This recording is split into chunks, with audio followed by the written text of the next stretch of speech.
आप लोग को पता ही होगा कि एग्जाम के लिए हम लोग का आधा से आधा मार्क्स भी हम लोग के लिए बहुत इंपॉर्टेंट होता है। तो किसी भी सब्जेक्ट को हम लोग स्टैटिक जीके का टॉपिक बात करें तो कला और संस्कृति, पुस्तक और लेखक, महत्वपूर्ण दिन, पुरस्कार, अंतर्राष्ट्रीय संगठन, खेल। यूट्यूब फैमिली, तो कैसे हैं आप सब? आई होप कि आप लोग सब अच्छे होंगे। तो वेलकम है मेरे चैनल पे। और मैं बहुत दिन से ऐसे वीडियो नहीं ला रही थी। वैसे तो मेरे को मतलब 2-3 जन थे कि बोले थे कि आप जीके जीएस कैसे कंप्लीट कर रही है आरआरबी एनटीपीसी के लिए, तो आप हम लोग को थोड़ा अपना एनटीपीसी सीबीटी 1 में जीके जीएस के 40 क्वेश्चन आते हैं, ठीक है, जीके जीएस से। उसमें से मैं आपको सारा कुछ बताऊंगी कितने कितने क्या क्या क्वेश्चन आते हैं। तो 40 क्वेश्चन आते हैं सीबीटी 1 में और 50 क्वेश्चन आते हैं सीबीटी 2 में। आप लोग को पता ही होगा ये बातें। तो मैंने जैसे कि कहा मैंने कि 40 क्वेश्चन आते हैं सीबीटी 1 में जीके जीएस के। तो उसमें से किस किस सब्जेक्ट के कितने कितने क्वेश्चंस मैक्सिमम मिनिमम रहते हैं वो मैं आप लोगों को बताऊंगी। और ये मैं ना ऐसे ही नहीं बता रही हूँ, ठीक है, सिर्फ कि मैं आई और वीडियो बना रही है, ऐसा कुछ नहीं है। मैंने बहुत सारे वीडियोस देखे हैं इसके लिए, कि मैंने PYQs देखे हैं, प्रैक्टिस सेट्स देखे हैं, बुक वगैरह देखे हैं कि कहाँ से क्वेश्चन पूछे जा रहे हैं, किसका वेटेज कितना है, किस टॉपिक को हमें ज्यादा देखना चाहिए, किस टॉपिक को हमें कम देखना चाहिए, किसको पढ़ना चाहिए, किसको छोड़ना चाहिए। हमें जब ये पता हो जाता है कि हमें क्या पढ़ना और क्या छोड़ना है, तो हम बहुत अच्छे से सिलेबस कंप्लीट करते हैं। कि हमें दिखाया जाता है बहुत ज्यादा सिलेबस है, बट एक्जैक्ट में उतना सिलेबस हमें कंप्लीट नहीं करना होता है। रियल में जितना करना है मैं आप लोग को वही बताऊंगी, और मैं जो बताऊंगी आप लोग उतना 100% अगर कर लेते हो। कंप्यूटर से 2 या फिर 3 क्वेश्चन आते हैं। और बात करें पॉलिटी यानी कि राजनीतिक व्यवस्था से, पॉलिटी से बोलो तो 3 या फिर 4 क्वेश्चन आते हैं, कम से कम 2 या फिर ज्यादा 4 आ जाएंगे। स्टैटिक की बात करें तो स्टैटिक का वेटेज थोड़ा रहता है 10, 11, 12 क्वेश्चन हिसाब से हर सेट्स में देखे जाते हैं, हर शिफ्ट में देखे जाते हैं। मैंने जितने भी प्रैक्टिस सेट्स अभी तक कंप्लीट किए हैं, मैंने जितना एनालिसिस किया है, इसी 10 या फिर 11 क्वेश्चन तो आने ही आने हैं। और बात करें ज्योग्राफी का, तो ज्योग्राफी का वेटेज अच्छा खासा है, 6 से 7 क्वेश्चन तो आ जाते हैं। और आप लोग को पता ही होगा कि एग्जाम के लिए हम लोग का आधा से आधा मार्क्स भी हम लोग के लिए बहुत इंपॉर्टेंट होता है। तो किसी भी सब्जेक्ट को हम लोग छोड़ के बिल्कुल भी नहीं जा सकते, हमें सारा कुछ करना होगा। एंड इकोनॉमिक्स की बात करें तो इकोनॉमिक्स का हाल है पॉलिटिकल जैसा ही, जैसे कि इकोनॉमिक्स में बोलो तो 2 या फिर 3 क्वेश्चन आएंगे ना, बट कहते हैं ना कि 2 आए या फिर 10 आए या फिर 2 आए, बट पढ़ना तो हमें पूरा ही होता है, क्योंकि क्वेश्चन कहाँ से पूछे आएंगे ये तो किसी को भी पता नहीं होता है ना। और ये भी पढ़ जाते हैं कि स्टैटिक जीके समंदर है, कितना ही पढ़ ले वो कम ही पड़ता है। तो कोई बात नहीं, कम पड़ जाए, बट हमें अपना 100% देना है ना। रिटर्न का हमें नहीं सोचना है, रिटर्न तो होगा ही ना, जितना देंगे उतना। तो और उसके बाद साइंस की बात करें तो उसका वेटेज कुछ खास ही रहता है। 5 to 6 क्वेश्चन तो साइंस के भी होते हैं, 5 से 6 क्वेश्चन। तो मैंने आप लोग को ये क्लियर कर दिया कि किस सब्जेक्ट से कितने क्वेश्चन पढ़ने हैं, तो आप लोग को पता चला होगा कि किस सब्जेक्ट का कितना वेटेज रहता है। स्टैटिक जीके में हमें कौन सा टॉपिक कवर करना है, तो स्टैटिक जीके का टॉपिक बात करें तो कला और संस्कृति, पुस्तक और लेखक, महत्वपूर्ण दिन, पुरस्कार, अंतर्राष्ट्रीय संगठन, खेल, प्रसिद्ध व्यक्तित्व, ठीक है, festival, dance, music, painting, national books, international books. ये सब आपको स्टैटिक जीके में ये सारे पॉइंट्स हैं जो कि आपको कवर करके ही जाना है। क्वेश्चन रहेगा ही रहेगा यहाँ से। तो ये जितने ही मैंने टॉपिक्स बताया आप लोग ये जो टॉपिक्स है ना, आप लोग कहीं पे लिख लो, इस टॉपिक को करके ही जाना है आप लोग को, ठीक है। और ये बहुत इंपॉर्टेंट टॉपिक मैंने बताया है स्टैटिक जीके का, और यहाँ से क्वेश्चन आते ही आते हैं।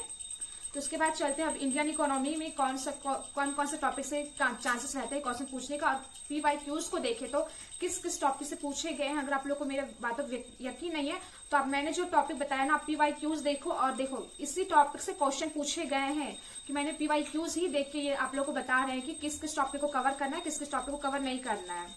जो मैंने बता रखा है वो तो आप लोग को कर ही। अगर आप लोग कुछ एक्स्ट्रा भी आगे साइड से कर रहे हैं तो बहुत अच्छी बात है। इंडियन इकोनॉमी की बात करें तो धन और बैंकिंग, आर्थिक योजना, पंचवर्षीय योजना और नीति आयोग। पंचवर्षीय योजना की बात करें तो ये हर कॉम्पिटिशन एग्जाम में पूछे ही जाते हैं। प्रमुख योजनाएं भी पूछे जाते हैं, वो आप लोग SSC हो या फिर रेलवे हो, SSC के तीनों एग्जाम हो जाए, CGL, MTS, CHSL, तीनों में योजनाएं हो गया, फिर पंचवर्षीय योजनाएं हो गई, ये सारे पूछे ही जाते हैं। रिपोर्ट और सूचकांक, जो कि हर साल रिपोर्ट पेश ही होता है, बजट वगैरह ये सबसे क्वेश्चन होते हैं। बजट और मुद्रास्फीति, बजट बहुत इंपॉर्टेंट होता है हमारे लिए, बजट और मुद्रास्फीति। और फिर अंतर्राष्ट्रीय संगठन जो कि बहुत इंपॉर्टेंट है। इंडियन इकोनॉमी खत्म हो गया। इंडियन ज्योग्राफी की आप बात करते हैं। इंडियन ज्योग्राफी में भारत की भौगोलिक स्थिति, जल निकासी व्यवस्था और कृषि, खनिज और ऊर्जा संसाधन, राज्य और केंद्र शासित प्रदेश, जो कि बहुत इंपॉर्टेंट है, राज्य और केंद्र शासित प्रदेश, इससे क्वेश्चन होता है ये। रिसेंटली में देखो तो जहाँ इवेंट हुए रहते हैं, जहाँ पे कोई मंत्री विजिट करते हैं, तो ये सारे टॉपिक से रिलेटेड क्वेश्चन आते हैं। भारत का भौतिक विभाजन, बांध, नदी, घाटी परियोजनाएं, भारत में परिवहन, नदी तट पर स्थित प्रमुख शहर। जैसे कि स्टेटिंग में ऐसा होता नहीं है, कहीं कुछ विजिट कर रहे हैं तो हिसाब से क्वेश्चन आ जाते हैं। इंडियन पॉलिटी की बात करें तो वैसे तो इंडियन पॉलिटी का इतना वेटेज नहीं है, फिर भी हमें देखना है।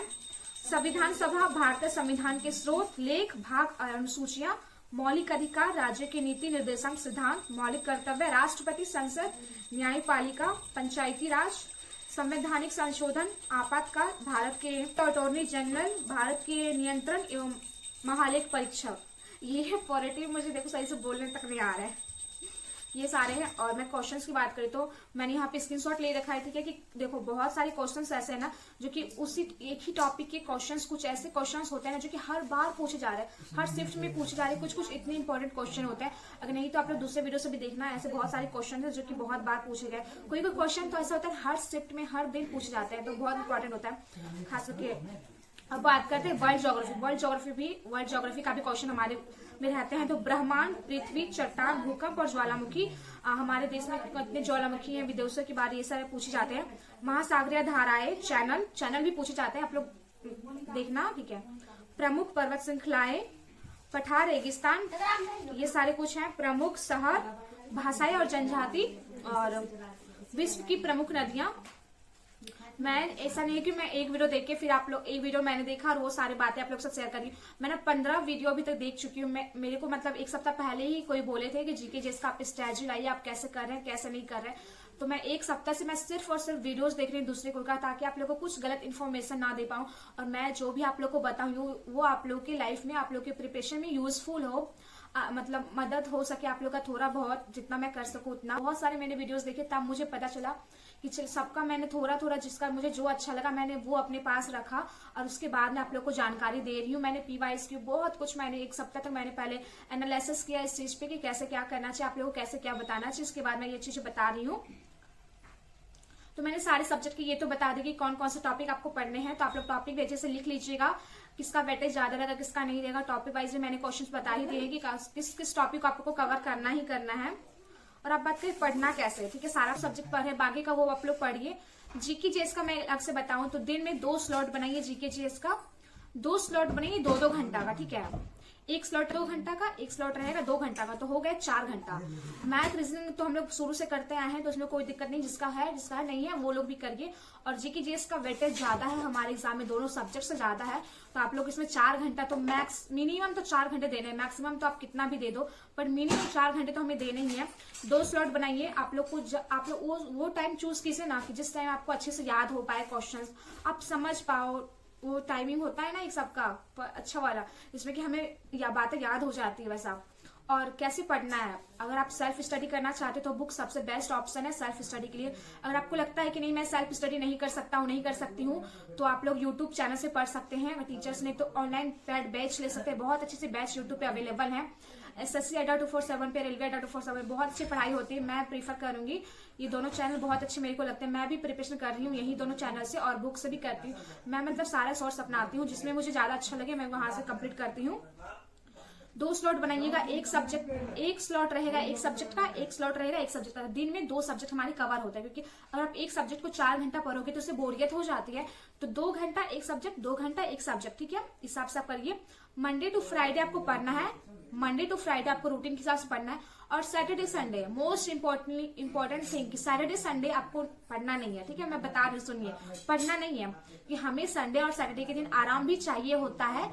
तो आप लोगों ने जो मंडे टू फ्राइडे आप लोगों ने पढ़ा है जीके जीएस में, सैटरडे संडे उसका अच्छे से रिवीजन करना है, क्योंकि जो पढ़े हैं उसे रिवीजन बहुत जरूरी है, नहीं तो आपका पढ़ना वेस्ट है। अगर आप रिवीजन नहीं करते हो ना किसी भी चीज का, तो आपका पढ़ना वेस्ट है। जैसे आप मैथ के क्वेश्चंस लगाते हो, प्रैक्टिस करते हो, तो ही ना आपको क्वेश्चंस बनाने आते हैं। उस हिसाब से जीके जीएस को भी आप रिविजन करोगे तो ही बनाने आएंगे ना। इस हिसाब से आप जो भी पढ़ो मंडे टू फ्राइडे उसका रिविजन करो, सैटरडे टू संडे 2 दिन रिवीजन करो, अच्छे से रिवीजन करो, ठीक है। मैंने सारा कुछ बता दिया आप लोगों को कोई भी दिक्कत ना आए रेलवे के एग्जाम में, आरओबी एनटीपीसी, और ये मैंने जितने भी जानकारी दिए हैं ये एसएससी सीजीएल में भी काम आएंगे आपको, क्योंकि एसएससी सीजीएल का कॉन्सेप्ट और आरओबी एनटीपीसी का सारा कुछ सेम रहता है, ठीक है।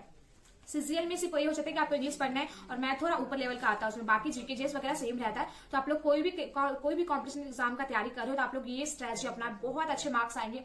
मैंने बहुत कोई का वीडियो देख के एनालिसिस करके सारा कुछ करके ये वीडियो लाई हूँ। और कुछ भी डाउट हो दोबारा तो मेरे वीडियो में कमेंट कीजिए, मैं सभी के डाउट को क्लियर करूंगी। कोई भी डाउट हो तो आप लोग पूछ सकते हैं, और कुछ भी बुक वगैरह आपको पूछना हो तो वीडियो में कमेंट करिएगा, जरूर मैं आप रिप्लाई करूंगी।